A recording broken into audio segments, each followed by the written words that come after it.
Chronique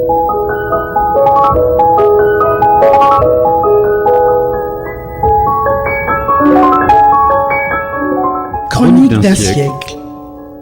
Une émission culturelle présentée par Jeanne Boursier sur Radio Boomerang 89.7 FM.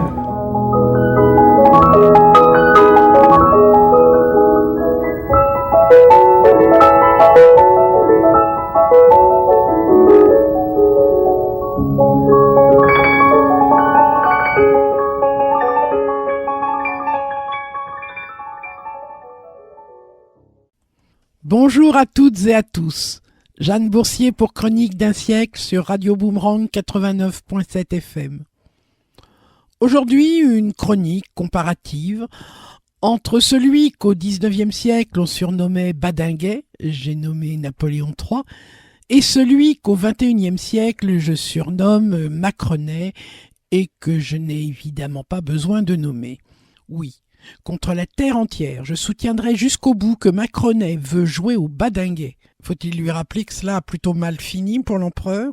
Prenons cette comparaison par le commencement.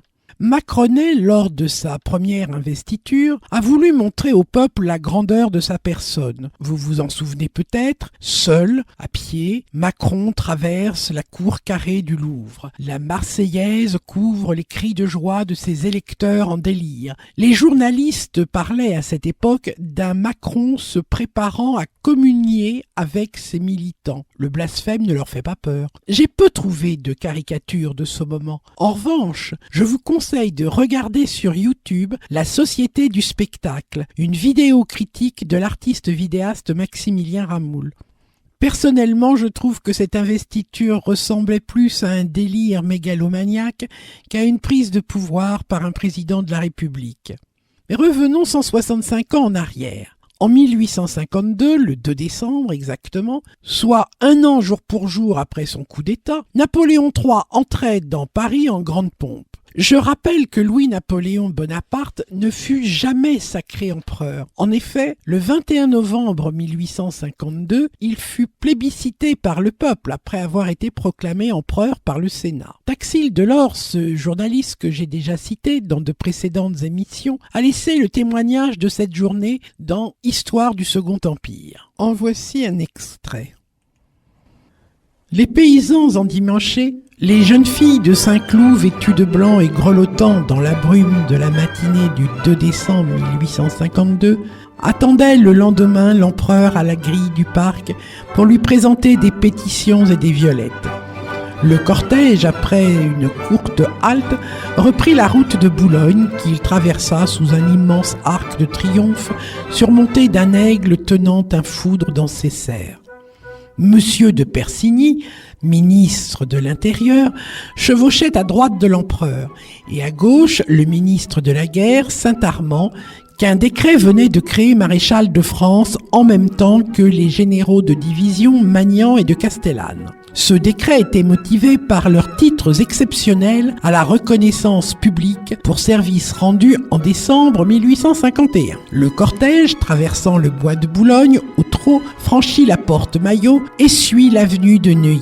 Bordé d'un côté par la garde nationale, de l'autre par la troupe de ligne. L'empereur, au pied de l'arc de triomphe, reçoit le salut des autorités. Il descend ensuite les Champs-Élysées pour se rendre à la place Vendôme dont il fait le tour en passant devant le front des troupes. Puis il entre dans le jardin des Tuileries. Monsieur Ségur d'Aguesseau s'était écrié dans la dernière réunion de la commission consultative « La voix de Dieu vient de se faire entendre, la France a prononcé le grand acte du 2 décembre, cet admirable coup de vigueur contre l'anarchie, contre l'un des foyers les plus ardents de la démagogie européenne, est désormais ratifié, consacré, glorifié par le peuple français. Après cet exorde, l'orateur déplorant la situation abaissée faite depuis 3 ans au chef de l'État avait demandé pour faire cesser ce scandale que le président cessât d'être relégué dans un coin de la capitale et logeât dans l'antique palais des rois héréditaires, seule résidence digne de lui.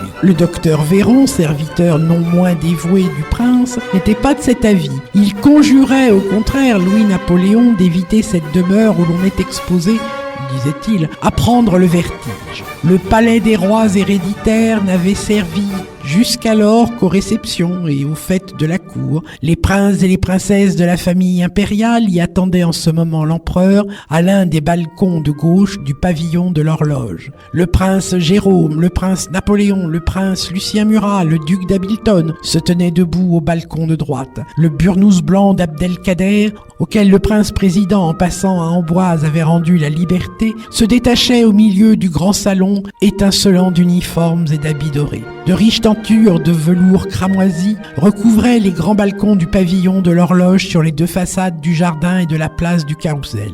Un coup de canon retentit et le drapeau tricolore se déploie sur le faîte du palais dans lequel le souverain fait son entrée. Napoléon III se montre au balcon donnant sur la cour où sont massés 10 000 hommes.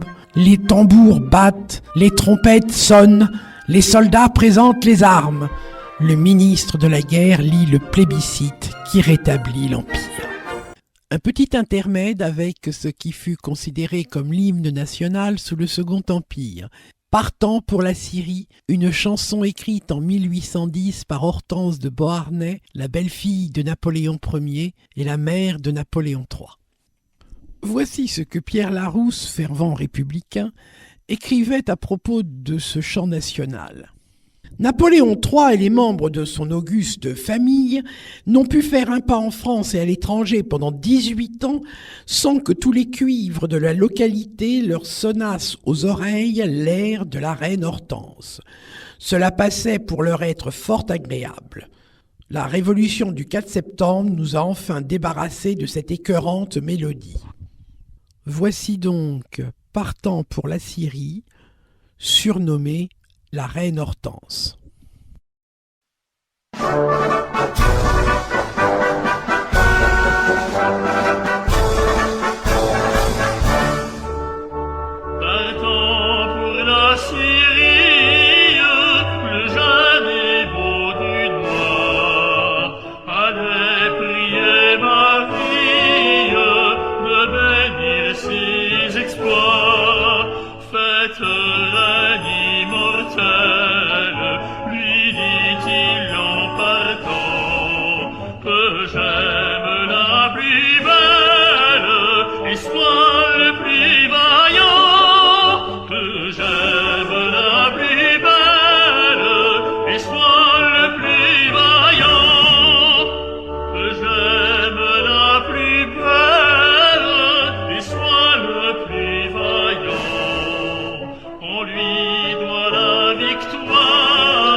Je laisse à votre sagacité le travail de comparaison entre les deux hommes.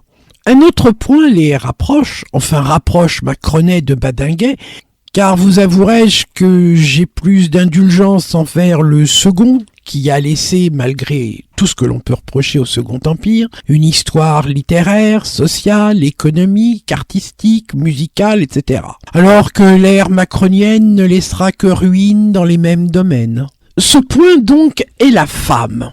En effet, Napoléon III imposa Eugénie, car descendant de Napoléon Ier, il ne pouvait espérer une épouse parmi les princesses européennes. Voici ce qu'écrivait la comtesse Stéphanie Philippine de Tacher de la Pagerie dans son livre de souvenirs « Mon séjour aux Tuileries ». De la famille de Joséphine de Beauharnais, elle eut sa place au palais des Tuileries dès l'avènement du Second Empire. L'Empire une fois créé, tout le monde souhaitait que l'empereur se mariât. M. Troblon, le premier, haranguant le souverain au nom de la commission du Sénat, émit publiquement le vœu de voir Napoléon III se choisir une épouse qui pût s'asseoir à côté de lui sur le trône et assurer l'avenir en perpétuant la dynastie. Le prince y pensait, et suivant en cela les traditions, cherchait une alliance parmi les maisons régnantes. Il entretenait souvent mon père de ses espérances, et mon père, bien qu'il n'ignorât pas l'hostilité qu'un tel projet rencontrait, tout particulièrement de la part des princesses allemandes, telles que la reine Élisabeth de Prusse, l'archiduchesse Sophie d'Autriche, la reine Marie de Saxe, mon père l'encourageait respectueusement à poursuivre ce dessein. Les difficultés étaient grandes. Malgré les acclamations frénétiques qui accueillaient partout Napoléon III sur son passage, malgré l'adhésion unanime de la France, on ne considérait point à l'étranger comme stable, comme ayant des chances de durer, le nouvel établissement impérial. C'était l'opinion à Vienne, à Berlin et particulièrement à Saint-Pétersbourg, où l'altier et despotique empereur Nicolas avait eu soin de supprimer le mot frère dans la lettre qu'il avait adressée à l'empereur des Français. À ce moment-là, chacun parlait du mariage de l'empereur et se faisait une opinion pour ou contre telle ou telle princesse. Lorsque tout à coup, un nom fut prononcé dans les salons, tant amis qu'opposants, qui provoqua un étonnement général. Il ne s'agissait plus d'un de ces mariages de convenance commandés par la politique et conclus par la diplomatie, mais d'une union dictée par la vive inclination du prince, en un mot, d'un mariage d'amour. En 1866, parut Histoire anecdotique et populaire de Napoléon III d'un auteur anonyme. L'on trouve dans ce livre ce passage concernant le fameux mariage. Le 16 janvier 1853, Napoléon III convoqua aux Tuileries le Sénat, le corps législatif et le Conseil d'État, et leur annonça son mariage avec une jeune Espagnole, mademoiselle Eugénie de Montijo, comtesse de Théba. Celle qu'il avait choisie pour porter le diadème des souverains de France, auquel toutes les reines ont toujours porté envie, n'était point une princesse de sang. Napoléon III expliqua avec une noble fierté, au corps constitué réuni autour de lui, le caractère de cette alliance. Quand en face de la vieille Europe, dit-il, on est porté par la force d'un nouveau principe à la hauteur des anciennes dynasties, ce n'est pas en vieillissant un blason et en cherchant à s'introduire à tout prix dans la famille des rois qu'on se fait accepter. C'est bien plutôt en se souvenant toujours de son origine, en prenant franchement vis-à-vis de l'Europe la position du parvenu, titre glorieux lorsqu'on parvient par le libre suffrage d'un grand peuple. Il termina ainsi. Je viens donc, messieurs, dire à la France, j'ai préféré une femme que j'aime et que je respecte à une femme inconnue dont l'alliance eût eu des avantages mêlés de sacrifices. Sans témoigner de dédain pour personne, je cède à mon penchant, mais après avoir consulté ma raison et mes convictions. Enfin, en plaçant l'indépendance, les qualités du cœur, le bonheur de famille au-dessus des préjugés dynastiques et des calculs de l'ambition, je ne serai pas moins fort puisque je serai plus libre. Bientôt, en me rendant à Notre-Dame, je présenterai l'impératrice au peuple et à l'armée. La confiance qu'ils ont en moi assure leur sympathie à celle que j'ai choisie. Et vous, messieurs, en apprenant à la connaître, vous serez convaincus que cette fois encore, j'ai été inspiré par la Providence. Un petit intermède avec l'hymne national et royal « Seigneur, sauve le roi » que Charles Gounod ajouta à la fin de sa messe solennelle en l'honneur de Sainte-Cécile et qu'il modifia pour Napoléon III, faisant de cet hymne l'hymne pour le chef d'État. Voici donc Domine salvum fac imperatorem nostrum Napoleonem, c'est-à-dire Seigneur, sauvez notre empereur Napoléon. Cette messe, créée en 1855, est ici dirigée par Georges Prêtre.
« 169 ans après la déclaration de Napoléon III, Macronet, en 2022, se confiait à un journal féminin quelconque. Je pense que quand on occupe ces fonctions, il faut garder un équilibre intime et familial. Et grâce à elle, je l'ai. Et c'est très important parce que c'est ce qui vous permet d'avoir des moments de recul, des discussions, en vérité, des moments aussi d'intimité, d'affection, d'amour avec votre épouse. Je ne pense pas qu'on puisse exercer ces fonctions et décider s'il n'y a pas un équilibre affectif. Le pronom « elle » représente évidemment Brigitte. Quant au rôle des épouses de Badinguet et de Macronet, il porte avant tout sur la représentation. Eugénie était, selon les témoignages de l'époque, belle, gracieuse, élégante. Voici d'ailleurs son portrait par la princesse Pauline de Metternich, la femme de l'ambassadeur autrichien, grande amie du couple impérial. Le charme que l'impératrice exerçait sur tous ceux qui l'approchaient avait agi sur moi, et j'étais subjugué tant par sa grâce, sa bonté, que par sa ravissante beauté. Les traits étaient d'une finesse extrême. L'expression des yeux douce et intelligente, le nez, la bouche, l'ovale de la figure, la forme de la tête, le cou, les épaules d'une rare perfection. Les dents belles et bien rangées, le sourire délicieux. Ce qui m'a surpris, c'est que l'impératrice peignait ses sourcils et les contours des yeux. Et cela, très franchement, avec de gros traits au crayon noir. J'ai appris plus tard, et cela par elle-même, qu'elle avait pris cette habitude, ayant en horreur les sourcils et les cils blonds qui, disait-elle, donnaient l'air bête et effacé. La main de Sa Majesté était petite, jolie et élégante. Quant à ses pieds, ils étaient ceux d'une Andalouse de pur sang. Et c'est tout dire. Mais ce qui, à mon avis, surpassait encore sa réelle beauté, c'était sa grâce incomparable, car chacun de ses mouvements était si gracieux qu'on aurait pu la peindre dans chacune de ses poses. Les cheveux de l'impératrice avaient une teinte roussâtre. Autrefois, m'a-t-elle dit un jour, j'étais rousse comme une carotte. J'admirais donc sans réserve cette belle souveraine, dont la mise et le goût qui l'avaient fait décréter la reine de la mode incontestée m'émerveillaient par leur grande simplicité et leur élégance de si bon aloi. Elle continuait à causer avec une animation extraordinaire, et tout en mettant son entourage et ses interlocuteurs à l'aise, elle ne faisait pas oublier un instant la très grande dame qu'elle était de naissance. Rien en elle n'était appris ni apprêté, c'était le naturel avec tout le charme que tout manque de pose comporte. Et son rôle est bien défini par Taxile Delord que j'ai déjà mentionné. L'impératrice Eugénie allait être chargée de cette tâche délicate, soutenir sans trouble comme sans hauteur les regards de tant d'individus qui vous examinent sans cesse, prendre sans en avoir l'air sa part de responsabilité dans le gouvernement, et la plus dangereuse peut-être, se montrer à la fois sérieuse et frivole, femme d'intérieur et femme du monde, avoir de la religion plus que de la dévotion, s'occuper de mode sans affectation, de littérature sans pédanterie, de politique sans embarras, lire ce qu'il faut qu'une femme instruite ait lu, dire tout ce qu'une femme d'esprit peut dire, savoir parler aux femmes et aux hommes, aux jeunes gens et aux vieillards, être en un mot, toujours en scène. C'est le rôle d'une reine. Et Brigitte, pour la beauté et la grâce, on m'excusera de ne pas me prononcer. En revanche, en ce qui concerne son rôle, il suffit de lire la charte édictée par Macronet en août 2017. Le conjoint du président de la République assure la représentation de la France aux côtés du président de la République lors des sommets et réunions internationales. Officiellement invité par les organisateurs de ces sommets ou réunions internationales comme tous les conjoints de chefs d'État ou de chefs de gouvernement, Madame Brigitte Macron accompagne son époux. Elle dispose d'un programme officiel propre au conjoint. Elle peut également prendre part à des actions nationales et internationales mises en place avec d'autres conjoints de chefs d'État, notamment pour lutter contre le changement climatique ou encore les violences faites aux femmes et aux enfants. Répond aux sollicitations des Français et des personnalités françaises et étrangères qui souhaitent la rencontrer. L'épouse du chef de l'État reçoit chaque jour plus d'une centaine de courriers auxquels s'ajoutent les courriels et les appels téléphoniques qui lui sont directement adressés. Elle répond à l'ensemble de ces sollicitations, soit par courrier, soit par des rencontres. Supervise la tenue des manifestations et réceptions officielles au sein du Palais de l'Élysée. Soutient par son parrainage ou sa présence des manifestations à caractère caritatif, culturel ou social, ou qui participent au rayonnement international de la France. Dans la ligne des priorités fixées par le président de la République pour son quinquennat, Madame Brigitte Macron sera également chargée de maintenir un lien continu d'écoute et de relation avec les acteurs de la société civile dans les domaines du handicap, de l'éducation, de la santé, de la culture, de la protection de l'enfance ou encore de l'égalité homme-femme. À ce titre, elle est amenée à soutenir les initiatives publiques ou privées qui permettent à la société d'être plus inclusive face aux différences. Sous le Second Empire, combien d'artistes, d'écrivains, de compositeurs tombèrent dans la flagornerie. Mais il me semble qu'aujourd'hui, rien n'a changé. Combien d'histrions voit-on autour du couple présidentiel ? Il faut dire que ce genre d'attitude rapporte bien, que l'on vive sous Badinguet ou sous Macronet. Autre ressemblance, les discours. Avant le plébiscite de 1852, Badinguet proclamait « Par esprit de défiance, certaines personnes se disent « l'Empire, c'est la guerre ». Moi, je dis « l'Empire, c'est la paix ». C'est la paix car la France le désire, et lorsque la France est satisfaite, le monde est tranquille, etc., etc. Et en 1854, c'était la guerre de Crimée. En 2017, Macronet aussi parlait de la grandeur de la France et de la paix. Le monde et l'Europe ont aujourd'hui plus que jamais besoin de la France. Ils ont besoin d'une France forte et sûre de son destin. Ils ont besoin d'une France qui porte haut la voix de la liberté et de la solidarité. Ils ont besoin d'une France qui sache inventer l'avenir. La France veillera toujours à être aux côtés de la liberté, des droits de l'homme, mais toujours pour construire la paix dans la durée, etc., etc. Et nous savons ce qu'il en est. Le Second Empire fut la grande époque des courtisanes. Et sous la Macronie, mais je préfère me taire car je finirai par avoir des problèmes avec Sandrine Rousseau ou Aurore Berger, les néo-féministes. En revanche, je peux sans problème évoquer le luxe, l'argent et les fêtes que ces deux pouvoirs ont su générer, évidemment toujours pour la même classe sociale. Le Second Empire vit l'enrichissement d'un grand nombre et la bourse, née sous Louis-Philippe, fit la fortune des spéculateurs. Les grands travaux d'Haussmann favorisèrent les opérations mobilières, les chemins de fer enrichissèrent les actionnaires, les banques s'épanouirent, les industriels s'installèrent dans l'opulence, comme Peugeot, alors fabricant de moulins à café, d'outils, de scies à ruban, de baleines, de parapluies et des fameuses montures d'acier pour les crinolines, qui prospéra si bien qu'ils prospèrent encore aujourd'hui. Les politiques profitèrent bien aussi, comme les Poniatowski, les Jox, qui descendent de Ludovic à Lévy, académicien qui commença sa carrière comme secrétaire-rédacteur au corps législatif sous la responsabilité du duc de Morny, le demi-frère de Napoléon III. Il fera ensuite une belle carrière de librettiste, de vaudevilliste et de romancier. Ce que je vous ai dit là n'est qu'un aperçu, évidemment. Et sous la Macronie, nous avons les mêmes auxquels il faut rajouter des journalistes grassement rémunérés, des youtubeurs affligeants, des chanteurs sans voix, des DJ à la mode, des Hanouna, des Christian Barbier. Et la différence entre Badinguet et Macronet se tient là. Ceux qui entouraient Napoléon III, qui s'enrichirent, ont laissé des œuvres, un nom. En revanche, ceux qui entourent Macron, qui s'enrichissent, ne laisseront rien que le soulagement de ne plus les voir.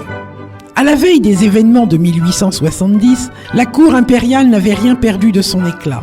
Malgré les nuages amoncelés à l'horizon et l'orage qui grondait sourdement au dehors, le calme, l'insouciance, l'aveuglement, la préoccupation dominante du luxe, de l'apparat et du plaisir semblaient régner au palais, comme dans tout le brillant monde du reste. En songeant à ce riant décor derrière lequel se préparait la plus épouvantable et la plus soudaine des catastrophes, il est impossible de ne pas faire un rapprochement qui s'impose entre le déclin du règne de Napoléon III et les années qui ont précédé la Grande Révolution.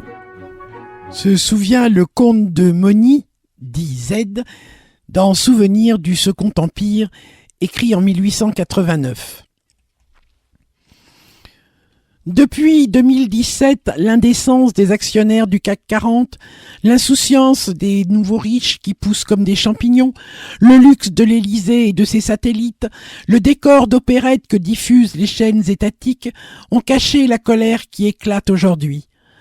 Alors peut-être sommes-nous, nous aussi, à la veille de l'écroulement de la Macronie. Sur ces paroles d'espoir, je vous souhaite à toutes et à tous une bonne journée. Au revoir.